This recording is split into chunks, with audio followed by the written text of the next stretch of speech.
Ladies and gentlemen, welcome once again to the Packernet podcast. I am your host and resident fanalist, as always, Ryan Schlip. Check us out online, packernet.com.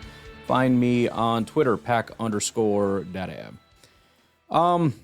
Well, today we're going to, as I've been talking about, we're going to lay off the 2026 and beyond existential crisis type of conversation because it's still 2025 and we still have football to play.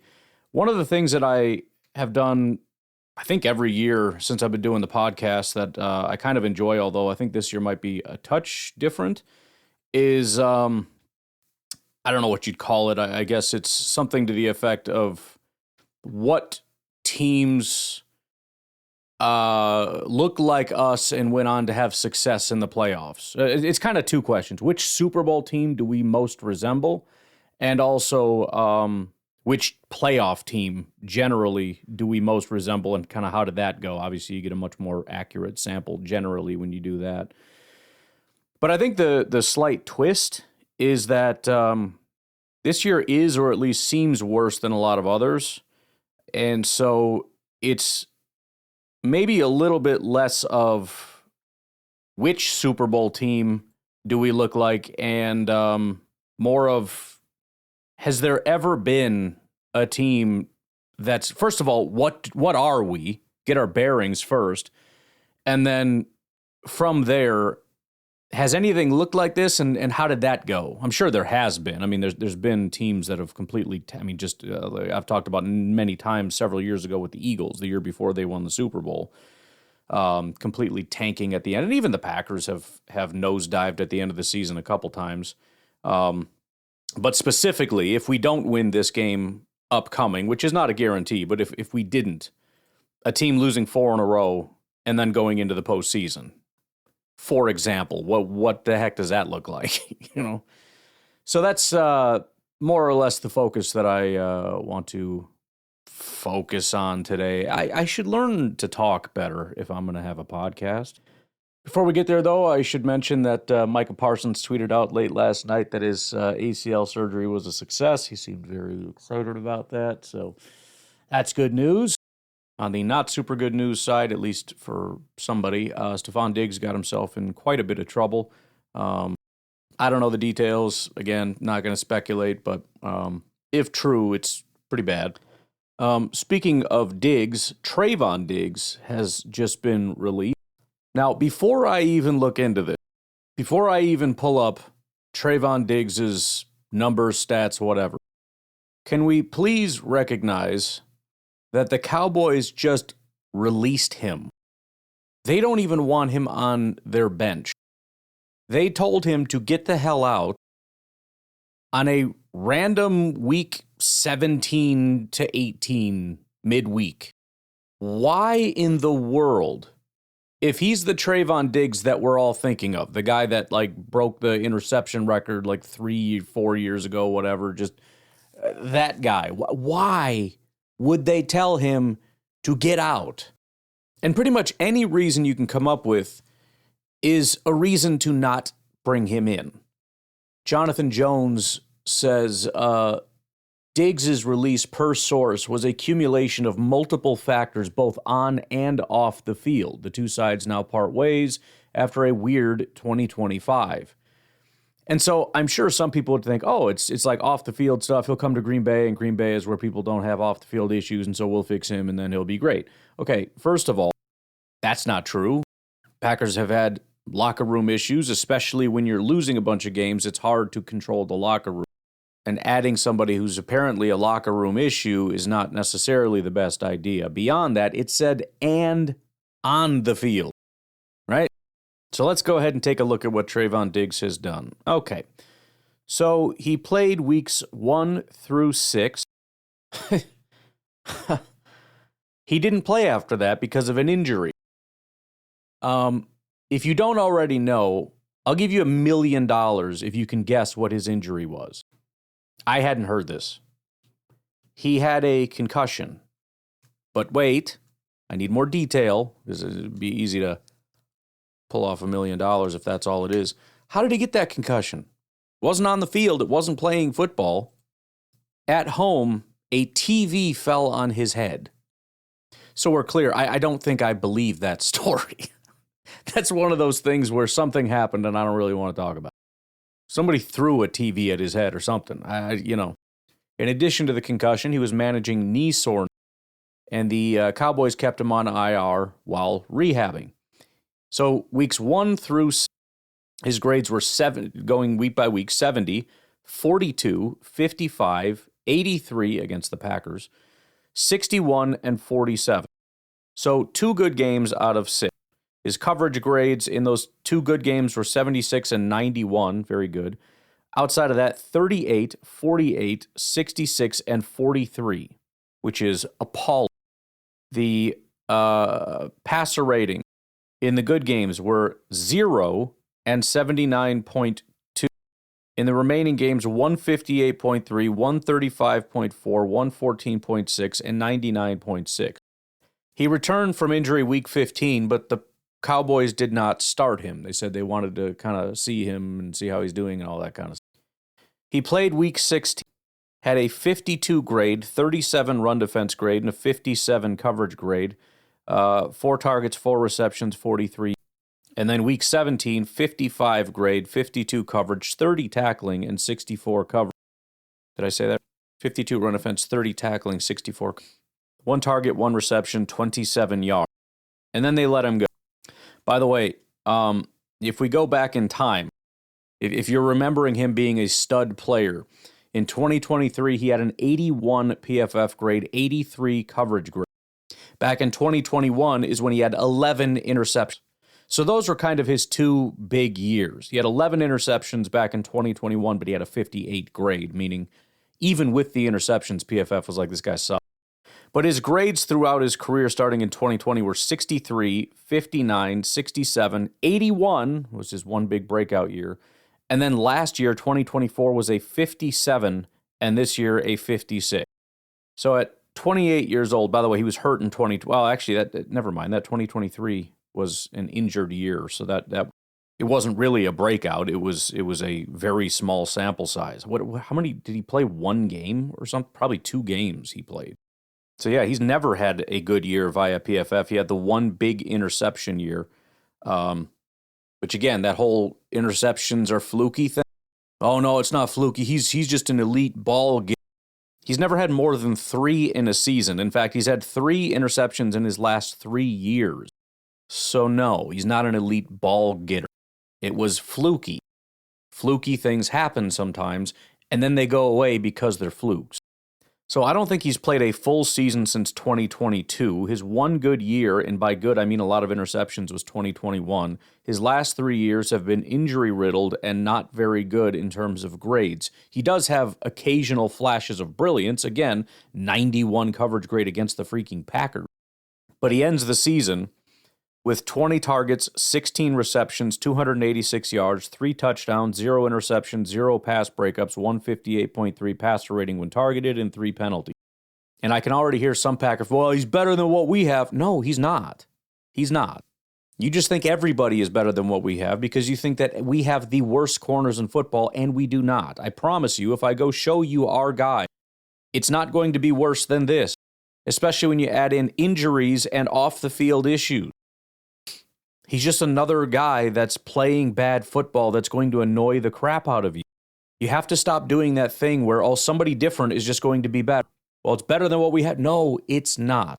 I promise you, there are just a handful of guys that fit the description of a corner that you'd like to have. And none of them are going to be released. None of them are going to be available at this time of the year. Keyshawn Nixon, despite what you might believe, is not the worst corner in football.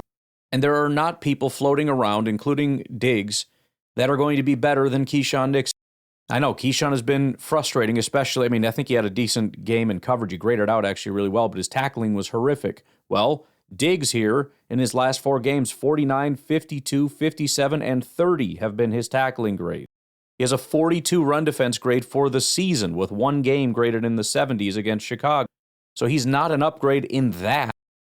He's not a good football player. He just happens to be a corner that happened to have like a good year one time. And the Cowboys, who drafted him in the second round, have said, we've had enough of your crap, and we don't even want you to finish the season with us. We want you out of our locker room. So no, I don't want Diggs here. I don't want an injury-riddled, subpar player with, issues, whatever those may be. In other Cowboys news, I guess Ezekiel Elliott has filed retirement paperwork. It's always funny when guys are like, everybody, I'm retired. Not that he's announcing. I guess he just filed the paperwork and it got told. But it always just seems funny to me. Like, everybody, look at me. I'm retiring. Like, bro, I forgot about you, dude. Forgot you. Are you still in the NFL? I don't even know. Anyways, let's take a break. We'll be right back. All right, before we dive into this thing, I want to give a shout out to Fred Aaron, joining up on Patreon. Really appreciate you, and hopefully you'll be joining us for our next live stream. If you want to support the podcast, you can do so for as little as $1 a month over at patreon.com/pack_data. All right, so the very first question that I had asked that I wanted to look into is, and I know we haven't played our last game yet, but out of curiosity, has any team lost 4 games in a row and then made the playoffs? And if so, what did they do? And as best as I can tell, that happened 2 times, at least in relative recent history, since 99, I believe. Interestingly enough, one of the 2 times was last year when the Mike Tomlin Pittsburgh Steelers did it. The Steelers last year were 10-3 and then lost their last 4 games. It's actually a little bit creepy how similar some of these comparisons are, unfortunately. In those 4 weeks, they lost to Philadelphia, Baltimore, Kansas City, and Cincinnati. The reason I say that is similar is that they are in the AFC North. And so if we, for example, call Baltimore Chicago and Cincinnati Minnesota, you have a situation where they had beaten Baltimore after their bye. So let's say in the second half of the season, they had already beaten Baltimore. However, in this 4-game skid, they ended up losing to Baltimore. They also ended the season with another division rival that missed the playoffs. That would be the Cincinnati Bengals, or in our case, the Minnesota Vikings. They lost to them 17-19. That very first game, they played the division winner in their own division, the Baltimore Ravens, for the 3rd time.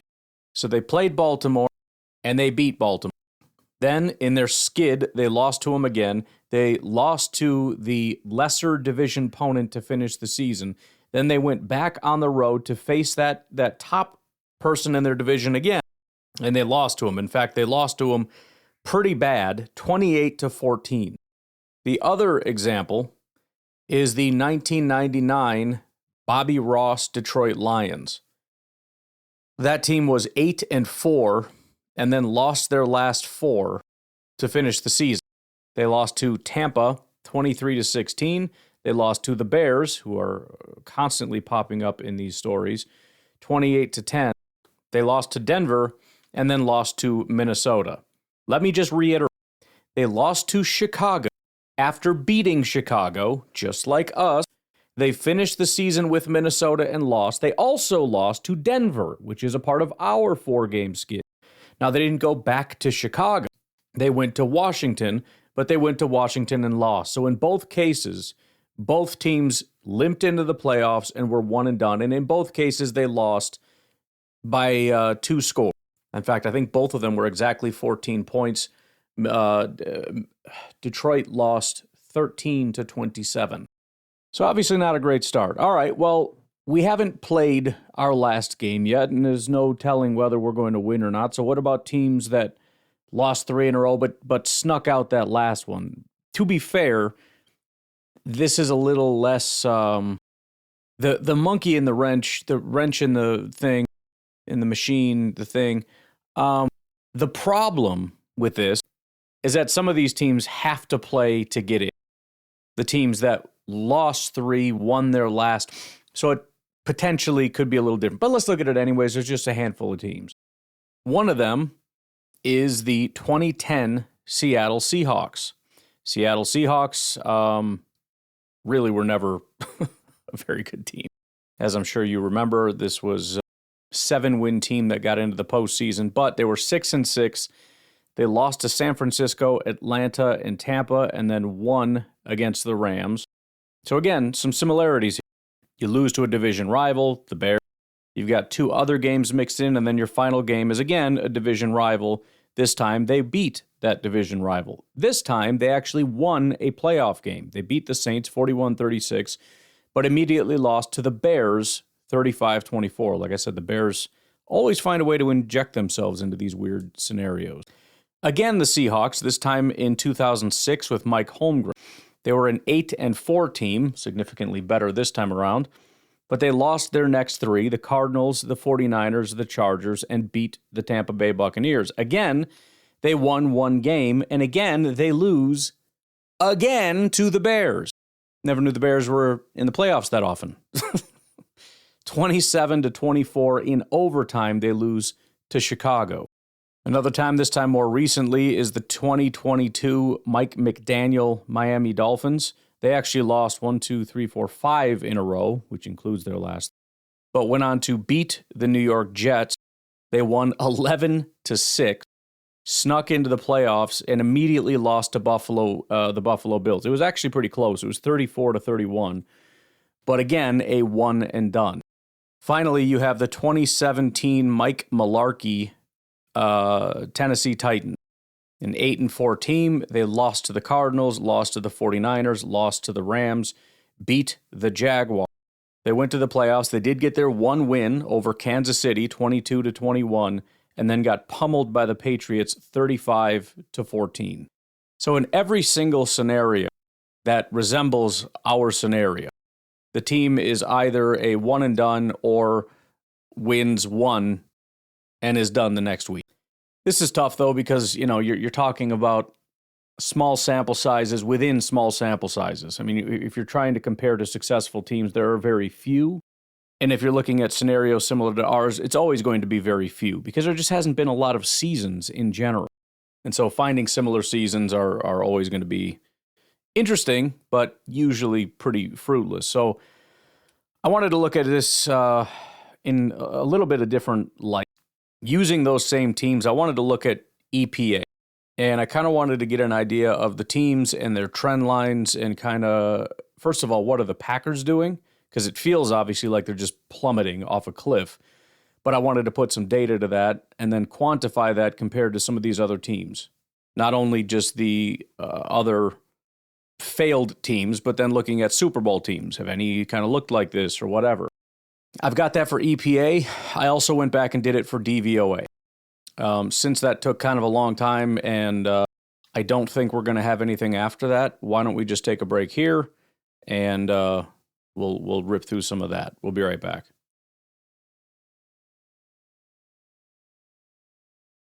All right, so starting with EPA, when you look at the teams that have lost 4 in a row and then add in the Packers, we're dealing with very small numbers here, but we'll just cut out a couple zeros to make it seem a little bit easier, I guess, because the metric we're using is EPA per play per week. So we're generally in the hundreds to thousandths play. So, for example, the number we're not going to use is if you look at the 1999 Lions, their offensive trend line, their EPA per play per week regressed at a negative 0.0039. We're just going to call it 39. It doesn't really matter, and I'll use bigger numbers just because it's easier to quantify. And so, for example, we'll look at things in the hundreds place will just be 100. So in this case, the 99 Lions regressed at an EPA per play per week of 39. Their defensive trend regressed, so it's actually positive, but it's negative, but they regressed at a 68 EPA per week. They had a net negative trend of 107. The 2024 Steelers, this cat is getting anxious. I'd let him out, but the family's going to be home soon, and they're going to be mad if they don't get to say hi. You have to stay in the house. I'm sorry. They regressed at a 32 EPA per play per week on offense. On defense, it was a negative 164. So their defense regressed more than the 99 Steelers overall. Their total regression on the season was a 196. I knew this stupid cat was going to climb on my desk. What do you want? You're going to knock over all my crap. What are you doing? What are you doing? What are you doing? Why are you doing this? Don't go on my keyboard. Cat. What? You're on my keyboard right now. You are on my keyboard right now. You're pushing buttons. What do you want from me? Thank you. Back it up. Back it up. There you go. Oh, you're going to knock over a plate. I'm going to kill you. Stop it. Sorry about that. As for the Packers, the offense, and this probably doesn't surprise a lot of people, really hasn't regressed. In fact, it's actually gotten better slightly. It's basically zero. The offense has grown at a 0.7. I know I said I wouldn't use decimals, but we're already moved enough. So it's actually 0.0007 EPA per play per week. So it is flatlined with a very, very, very slight uptick. The regression for the Packers has almost entirely been defense. And again, that makes sense. We started off the season with, what felt like one of the best defenses in football. As it went on, it clearly didn't stay that way, but it was still a very good defense. And then it slowly kept getting worse. And then we lost Micah, and it really fell off. And even now, it feels like the last couple weeks, that first week without Micah was like, okay, this is doable. And then this past week was like, what in the world was even that? The Packers' defense regressed 110 EPA per week. That's, again, more than what the Lions regressed for the whole season. The total regression, because the offense is actually positive, is a 102, kind of right in between the 2024 Steelers and the 1999 Lions. If we look at the teams that won 3 and or lost 3 and won their last one, that would be the 2 Seahawks teams, the Titans team, and the Dolphins team. None of them actually regressed as much. Now, maybe that makes sense when you win your last game, but it shouldn't make that big of a difference. Some of those were very close wins, and this is based on an overall trend line. We're not just subtracting the, first week from the last week or anything. So the Seahawks actually improved at a 22 EPA, the 2006 Seahawks. The other 3 teams regressed, but it was just minus 59, minus 1, and minus 17. That is to say, based on EPA, the Packers have regressed more than all of those teams. So, yes, the answer to the question of regression is very real. The teams are regressing. And you can see that when it comes to DVOA as well, because I kind of did the same thing. It doesn't go back to 1999, but if you look at the 2024 Steelers again, their total DVOA trend was minus 0.29. If you look at the other 4 teams, DVOA kind of disagrees with EPA. It says one team did actually improve on that trend line, but it was the 2022 Miami Dolphins.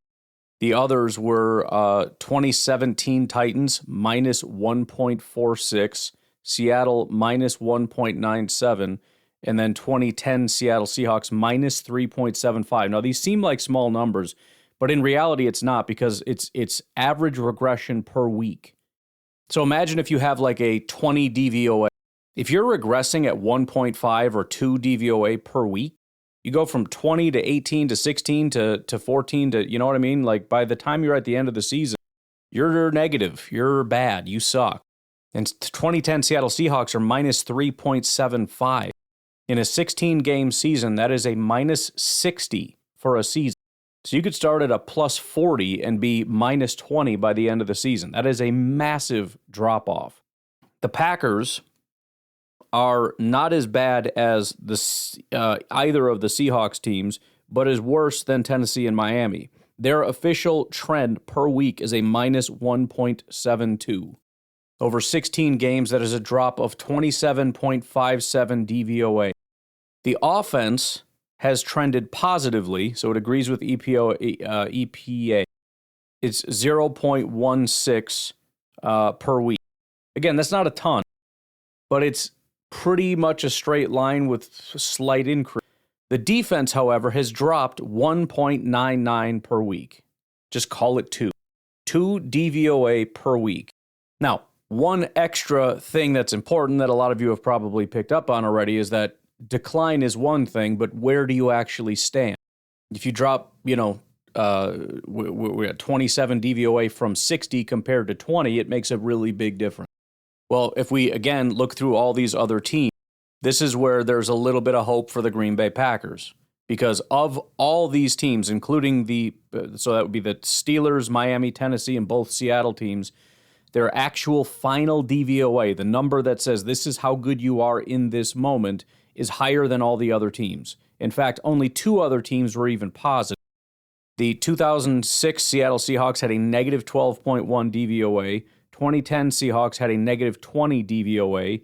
2017 Titans had a negative 5.6 DVOA. The 2 positive teams were the 2024 Steelers at positive 6.3, the 2022 Dolphins at positive 8.8. The Packers are at positive 13.1. So there's the slight glimmer of hope in that theoretically the 2025 Green Bay Packers, although they're declining at a pretty rapid rate, similar to all these other teams who are in similar situations, they decline, which, I mean, go figure, you lose your last 3 to 4 games of the season, probably going to see a decline. But the final result is still a better team than these other teams because of how strong the team was to start off. But there's one additional question. It's one thing to be better than these other bad teams. Where do they rank compared to these Super Bowl caliber teams? We've got teams ranging from 2002 to 2024, all the different Super Bowl winners, their trend, their week-to-week trend line, as well as their final DVOA, their peak, and some others. First of all, as a matter of general interest, looking at some of the DVOA data for Super Bowl winners here, on average, teams that win the Super Bowl, their DVOA trends positive at a 0.33. Just 8 of 22 Super Bowl winners had a negative DVOA trend. So there's some positive and negative there. The negative, obviously, is that most teams trend in a positive direction by the end of the season to go on to win the Super Bowl. In fact, pretty heavily. 8 of 22 being negative. The positive being, number one, there are 8 of 22 that did a third-ish. And 2, 0.33 per week is not a massive increase per week, although it is an average, meaning the positive teams are much more positive than 0.33. But whatever. It's not a massive number. On average, offenses actually have generally a negative DVOA. On average, it's negative 0.14. But defenses improve 0.37. So kind of a negative thing as far as our team, where we have our offense hanging in there, our defense is what's slipping because, as the saying goes, defense wins championships and whatnot. The average DVOA for a Super Bowl winning team by the end of the season was a 21.6, not shockingly far off from where the Packers are. By the way, I apologize if all my words are getting cut off at the end. I'm sure that's annoying. I just realized this has happened before in the past. I don't know what causes it. I just need to take an extra breath and pause before I pause the show. For whatever reason, this thing is running slow. And so when I'm done talking, I usually just hit pause right away so I can gather my thoughts, go back to my sheet, whatever. Usually that's fine. But if I hit pause and the stupid thing hasn't processed my words yet, then it ends up getting cut off. So my apologies. I got to get a little less click happy with the old pause button here. Okay, so looking at some of these teams, as far as the trends go, the best team in terms of trending in the right direction was the 2003 New England Patriots, plus 3.32, which is pretty crazy. After that, 2.69, 2.5, 2.47. Those are the only teams that are in the positive 2 or higher. You've got the top 9 teams that are at plus 1 or higher. That includes, in addition to what I've already said, 2016 New England, 2018 New England, 2017 Philly, 2006 Indy, 2020 Tampa. The top 14 of 22 are all positive. The teams that did go negative but weren't quite as bad as Green Bay right now in terms of how bad they're regressing. 2004 New England Patriots were negative 0.22. 2022 Kansas City Chiefs, 0.74. 2019 Kansas City Chiefs, 0.75. 2008 Steelers, this is where a pretty big jump, minus 1.39. And then the 2010 Green Bay Packers, one of the closest to the situation we're in right now, which I know the comparisons just keep coming, but it can't help it. They were actually a negative team, minus 1.4 per week. I'm a little surprised to see that, actually. The next team would be the 2025 Green Bay Packers. So if we assume they win the Super Bowl, they would be right next to each other. 2010 Packers, followed by the 2025 Packers. There are only 3 teams who are regressing harder than we are now that went on to win the Super Bowl. I want to pause and look at them for just a second to kind of breathe that in. The first does not surprise me because I've already talked about them. I talk about them a lot. The 2012 Baltimore Ravens. So this team was actually pretty similar. I didn't catch it because I was very specific in which weeks were wins and losses. But they also lost 4 of their last 5 games and won 1 game. They were 9-2, and then they lost to the Steelers, lost to the Redskins, lost to the Broncos, beat the Giants, and lost to the Bengals before getting into the postseason. Now, what was different about this year? I'm sure there's a lot more variables than just this, but I distinctly remember that this was the team where Ray Lewis went to the group of guys and said, guys, this is my last ride. And that team rallied. Specifically, the defense it was actually defense, offense. It was a complementary effort.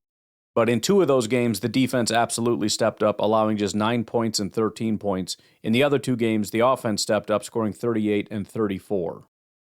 But this team, which completely had fallen off the cliff after week 12, had gone on to rally.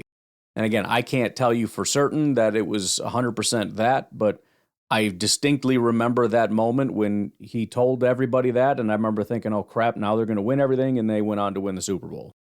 The other team was the 2009 New Orleans Saints. This team was a little bit different. They did have a losing streak, but it was just a 3-game losing streak. However, they were 13-0.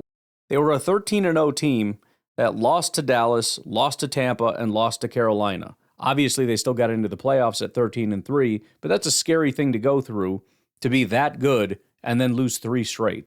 Even though the Baltimore Ravens were similar, losing however many they lost. The Saints are technically the only team to lose 3 straight games and then go on to win the Super Bowl. The absolutely perfect Drew Brees-led unstoppable offense had sort of lost its identity. They went up against Dallas week 15. Dallas sent DeMarcus Ware and all kinds of pressure at Drew Brees, and this elite offense, number 1 in football, scored just 17 points. Then they go on to play Tampa. Tampa was a 2-win team at the time. 2-win team. The offense again scored just 17 points. It was 17-17 going into overtime. And it was 17-17 because their kicker, Garrett Hartley, missed the potential game-winning field goal. Tampa Bay Buccaneers got the ball, kicked the field goal, won the game. They lost to a 2-win team. So you go from 13-0 to losing to Dallas to losing to a 2-win team, and then finally week 17 at Carolina, they decided to shut down their starters. But again, still, it's a little scary because now, and this is the question that I'm asking, how much is it demoralizing to lose another game, especially being as good as this team? You're a 13-win team, you're going to go 0-3. They shut down their starters, and they did lose. In fact, they lost by a lot, 23-10. They still were able to bounce back. They played the Cardinals, beat them 45-14, beat the Vikings in overtime, 31-28, and then trounced the Colts 31-17 to win the Super Bowl. Then you've got a much more unique football team, because this one's a little bit surprising. They didn't lose their last several games. In fact, they won their last 4. But DVOA doesn't just look at wins and losses. So this was a 7-win team, a 7-2 team by week 10. They lost to Baltimore, lost to the Colts, lost to the Bengals. They had already rebounded at that point to beat the Bears, the Vikings, the Browns, and the Lions going into the postseason. So again, it's a little bit different. They're on a 4-game win streak going into the postseason, but this was still, via DVOA, the most regressive team in the entire NFL, meaning they started way better than when they finished. In fact, they had the highest, one of the things that's recorded in here is their peak DVOA. And this is week to week. So in other words, it's looking not just in any given week, but cumulative. They had a peak total DVOA of 94.2 at one point. They ended with a 23.6. So their end was 70.6 DVOA, lower than what their peak was. Again, that's not how the trend is calculated, but it gives you an idea of why the trend is what it is. And so it's a more magnified view of similar to what the Packers are. That is to say, they had a negative trend, not as negative as Pittsburgh, but because they had a high DVOA early, not as high as Pittsburgh, they ended up still with a relatively high DVOA by the end of the year. Again, not as high as Pittsburgh. But again, funny enough, the best comp by far is the 2010 Packers. Not only is the trend the closest at 1.4, or negative 1.4 compared to our negative 1.72, but the final DVOA is also the most similar, at least in this range. We'll get to the other team that's actually more similar. But we're at a plus 13. The 2010 Packers are at a plus 19.7. So they were a better team, and they weren't regressing as quickly as we are. But interestingly enough, if the Packers actually have a good game against Minnesota, it could be enough to bump up both of these to get us to be even closer to in line with the 2010 Green Bay Packers. The team that's actually the closest to the Packers' actual DVOA, again, we're at 13.1, is the 2018 New England Patriots, who are at 13.3, almost identical. The biggest difference, obviously, is that that team was improving as opposed to the Packers right now regressing, which I think is a bigger factor than the actual just sitting DVOA, because you have to go forward into the postseason. And if you add 1.5 to the 13.3 for New England and subtract 1.72, you get what I'm saying. But still, that team with just a 13 DVOA went into the playoffs. They trounced the Chargers 41-28. They beat Kansas City 37-31 and then beat the Rams 13-3. I had a little bit more that I thought about looking at. Maybe we'll save that for tomorrow because I do want to get out of here and get After Dark rolling. But again, I didn't find anything that I didn't expect. This is kind of the same thing that we've seen many times doing this.